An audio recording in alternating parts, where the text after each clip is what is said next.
10 years ago, people were telling Marvel to make a Black Widow solo movie, and Marvel was like, you know what, fam, we'll do you one better. Not only will we wait 10 years until it's too late, we're gonna wait until she's dead and make her movie a prequel. And not only that, we're gonna release it after a pandemic. Regardless, we're still getting your money. There's nothing you can do about it.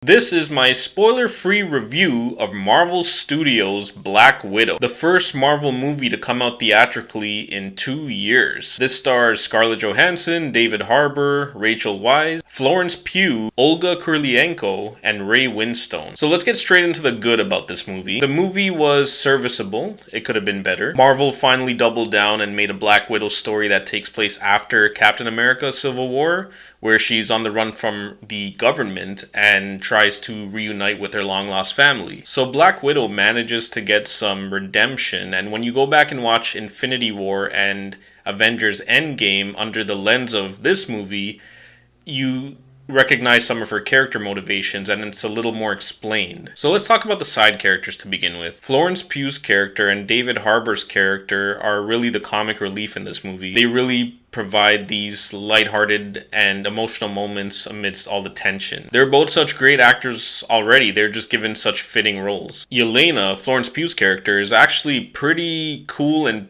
pretty tragic, just like one of the villains of this movie, Taskmaster, who those two are probably my favorite characters throughout the film. I think they did a great job bringing them to the screen. Unfortunately, I can't talk too much about them without revealing major plot spoilers, so just trust me on this one. Taskmaster is such a cool villain, especially when you find out who is under the mask. I really wish they kept pushing that side plot some more because it was very emotional and very engaging. Somewhere in the middle of this movie, when it's still pretty good, there is a very hilarious and unconventional family reunion. You'll know the scene I'm talking about when it happens, and it's just written so well. The characters are so relatable and funny, and you just want to see more of them. And fortunately, this scene features most of the best characters of the movie, all sitting at one table just bouncing off each other. What I really appreciated about this movie was that they use CGI and visual effects very sparingly. I can only remember 3 instances of CGI which filled in for explosions and one body double of Taskmaster, and that's a good thing. They didn't rely on these cheap plastic effects to tell the story, and I think they made a pretty wise decision. There was very convincing fight choreography and stunt coordination, and there were a lot of times in this movie where it looked like a Jason Bourne film. There's also a very cool fight scene towards the end that takes place in this boardroom with a bunch of characters, and it's very limited in its approach, and it's just shot so well. It's so well choreographed, and unfortunately they follow it up with just an explosive CGI finale, and that takes me into the bad about this movie. Scarlett Johansson is really outshined by Florence Pugh in this movie. To me, she's the real star of Black Widow. One thing about Black Widow's actual character is that this film doesn't really leave a resounding impact, especially because you know what happens to her character. You know her outcome, you know her fate. So a lot of this seems very inconsequential. I personally feel the movie is several years too late. Marvel Studios should have taken the bargain with her and given her a solo movie in Phase 1 or Phase 2 almost a decade ago. Instead, we got horrible sequels to Iron Man and Thor.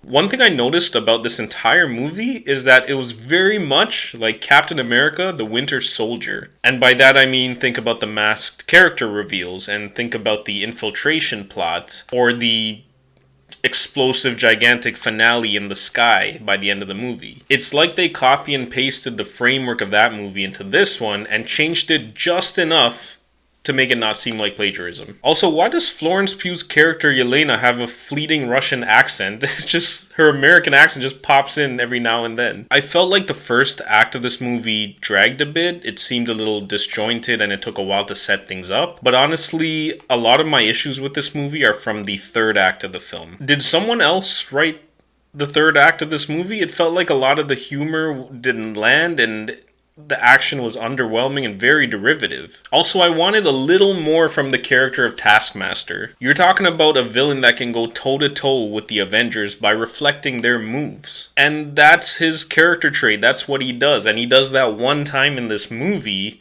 And after that, you're just treated to a regular fight scene, and you could have switched him out with any other villain and it would be no different. If you have him there, use him to his full potential. Otherwise, don't include his name and his likeness as a character. There were a couple of characters whose roles in the finale of this movie were very boring and they didn't have much to do. Like, there's one instance of a character trying to hack into an engine by typing furiously on a keyboard, and to verify what's going on, a little digital model of the engine comes up on the screen and it zooms into the engine that's being disabled. Real hackers will confirm that this is not what happens when you hack into an engine, or anything for that matter. The system doesn't show you on its screen what you're disabling, especially when you're in this advanced fortress. Also, we have this super duper cliche scene of the villain explaining his world domination plot to the main character. It's a very cheap way of getting exposition across to the audience, and I find it extremely lazy and very pedestrian. Consider, if you will, The Dark Knight, another comic book and superhero movie, and probably the best of its genre. Not only does the Joker not tell Batman what he's doing, he instead tells him how much he loves him,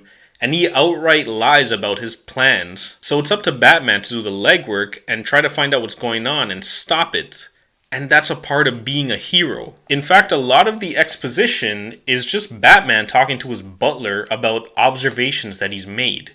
The Joker's not going to go ahead and tell him his plot. He's not that dumb. Another problem with Black Widow is that the main villain is concealed for a lot of the movie, and you don't see much of this villain until the third act. There should have been more of a connection to this villain, and they should have been given time to develop, instead of insinuating that they're just pure evil. Finally, all the Marvel movies in some way expand this already gargantuan universe. This movie doesn't really expand anything, although there is a post-credits scene which, if you stick around for it, it may set up something in the Disney Plus universe. Who knows? But I wouldn't include that as a criticism for this movie, so I'm giving Black Widow a 6 out of 10. I am desperately looking forward to Shang-Chi and the Legend of the Ten Rings and the Eternals later this year, and I'm very much hoping that Marvel redeems themselves, because their Disney Plus stuff is really good right now. I'm watching Loki, I'm watching Falcon and the Winter Soldier, I'm watching WandaVision. They're all solid,